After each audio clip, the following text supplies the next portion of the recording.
Hello, എല്ലാവർക്കും പുതിയൊരു വീഡിയോയിലേക്ക് സ്വാഗതം. ഇന്നത്തെ റെസിപ്പി പാവയ്ക്ക തോരനാണ്. അപ്പം 2 പാവയ്ക്ക വെച്ച് നമുക്ക് പെട്ടെന്ന് ഒരു തോരൻ ഉണ്ടാക്കിയെടുക്കാം. അപ്പോൾ ഞാൻ വെക്കുന്ന രീതിയാണ് നിങ്ങൾക്ക് പറഞ്ഞു തരുന്നത്. 2 പാവയ്ക്കയുണ്ട്. അത്യാവശ്യം വലിപ്പമുള്ള 2 പാവയ്ക്ക ഇതേ സൈസിലോ കൊത്തിയോ നിങ്ങൾക്ക് അരിഞ്ഞെടുക്കാം. അതിലേക്ക് ഒരു സവാളയും പച്ചമുളക് ഒന്നേ ഞാൻ ചേർത്തിട്ടുള്ളൂ. എരി വേണമെന്നുണ്ടെങ്കിൽ ഒന്നിൽ കൂടുതൽ ചേർക്കാം.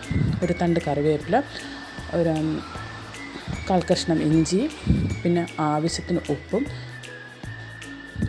2 പിടി തേങ്ങ കൂടെ ചേർത്ത് നമുക്ക് നന്നായിട്ടൊന്ന് മിക്സ് ചെയ്തെടുക്കാം. നന്നായിട്ടൊന്ന് മിക്സ് ചെയ്ത് കൊടുത്ത ശേഷം ഒരു 5 മിനിറ്റ് അങ്ങനെ തന്നെ അടച്ചു വയ്ക്കണേ. അതിനു മുമ്പൊന്ന് പറഞ്ഞോട്ടെ, എൻ്റെ ചാനലിലുള്ള റെസിപ്പിയും ഇഷ്ടപ്പെടുകയാണെങ്കിൽ നിങ്ങൾ സബ്സ്ക്രൈബ് ചെയ്ത് ലൈക്കും കമൻറ്റും ഷെയറും ചെയ്ത് ഹൈപ്പ് ഓപ്ഷൻ കൂടെ ചെയ്ത് എൻ്റെ ചാനലിനെ സപ്പോർട്ട് ചെയ്യണേ.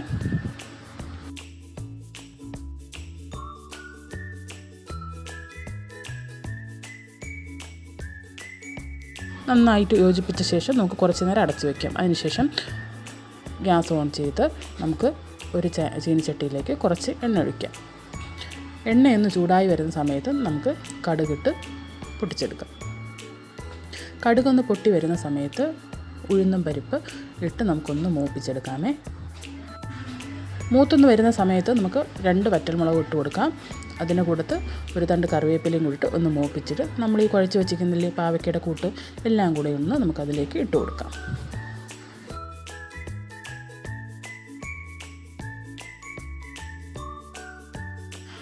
എന്നിട്ട് നമുക്ക് നന്നായിട്ടൊന്ന് മിക്സ് ചെയ്തെടുക്കാം. ഇതിൽ വേറെ വെള്ളമൊന്നും ഒഴിക്കണ്ട, നമുക്ക് ആവിയിൽ വെച്ച് തന്നെ വേവിച്ചെടുക്കാം. നന്നായിട്ടൊന്ന് മിക്സ് ചെയ്ത് എടുത്ത ശേഷം ഒരടപ്പ് വെച്ച് അടച്ച് വെച്ച് ലോ ഫ്ലെയിമിൽ വെച്ച് നമുക്കിതിനെ കുക്ക് ചെയ്തെടുക്കാം. വെള്ളമൊന്നും ഒഴിക്കേണ്ട, പ്രത്യേകം ഓർമ്മിപ്പിക്കുന്നു, വെള്ളത്തിന് ആവശ്യമൊന്നുമില്ല. ഇതിൽ തന്നെ വെള്ളം ഇറങ്ങി നന്നായിട്ട് നമുക്ക് കുക്ക് ചെയ്ത് കിട്ടും. അപ്പോൾ നമുക്കൊന്ന് അടച്ച് വെച്ച് കൊടുക്കാം. തട്ടിപ്പൊത്തി അടച്ച് വെച്ച് കൊടുക്കുന്നേ.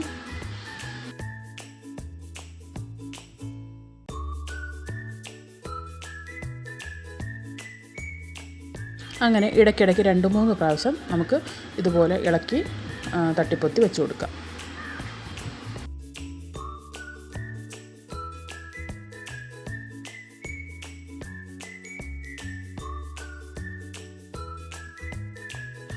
അതിൽ നിന്ന് തന്നെ ഉള്ളിയുടെയും പാവയ്ക്കയുടെയൊക്കെ വെള്ളം ഇറങ്ങി തന്നെ നമുക്ക് വെന്ത് കിട്ടും. പെട്ടെന്ന് തയ്യാറാക്കിയെടുക്കാൻ പറ്റുന്ന ഒരു തോരൻ കൂടിയാണ്. എല്ലാവരും ഒന്ന് ട്രൈ ചെയ്ത് നോക്കണം.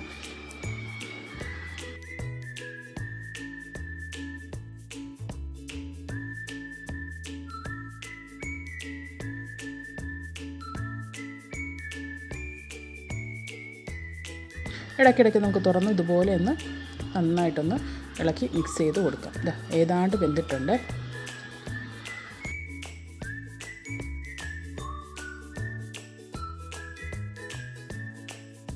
സിമ്പിളായിട്ട് പെട്ടെന്ന് തയ്യാറാക്കിയെടുക്കാൻ പറ്റുന്ന പാവയ്ക്കത്തോരൻ റെഡി ആയിട്ടുണ്ട്. ഒട്ടിപ്പിടിച്ചിട്ടൊന്നുമില്ല, നല്ലതായിട്ട് കിട്ടിയിട്ടുണ്ട്. എല്ലാവരും ഒന്ന് ട്രൈ ചെയ്ത് നോക്കണേ. എന്നിട്ട് നമ്മൾ വീണ്ടും ഒന്ന് അടച്ചു വെച്ച് കൊടുക്കുന്നുണ്ട്. എത്രത്തോളം നമ്മൾ അടച്ച് വെച്ച് ലോ ഫ്ലെയിമിൽ മൂപ്പിച്ചെടുക്കുന്നു അത്രത്തോളം നമ്മളെ തോരന് ടേസ്റ്റ് ആയിരിക്കും കേട്ടോ. അടി പിടിക്കാതെ നന്നായിട്ട് ഒന്ന് ഇളക്കി കൊടുക്കണം. എപ്പോഴും തീ ലോ ഫ്ലെയിമിലായിരിക്കും. അപ്പോൾ നമ്മുടെ തോരൻ റെഡി ആയിട്ടുണ്ട്. നമുക്കതിൽ ഒരു സർവിങ് ബൗളിലേക്ക് മാറ്റാം. നമ്മുടെ തോരൻ റെഡി ആയിട്ടുണ്ട്. അപ്പോൾ എല്ലാവരും ഒന്ന് ട്രൈ ചെയ്ത് നോക്കണം. പെട്ടെന്ന് ഉണ്ടാക്കാൻ പറ്റുന്ന ഒരു തോരൻ കൂടിയാണ്. രാവിലത്തെ ലഞ്ച് ബോക്സിലൊക്കെ ഉൾപ്പെടുത്താൻ പറ്റിയ ഒരു ഹെൽത്തി ആയിട്ടുള്ള തോരനാണ്. അപ്പോൾ മറ്റൊരു വീഡിയോയുമായി കാണുന്നവരെ ടാറ്റാ ബൈ ബൈ.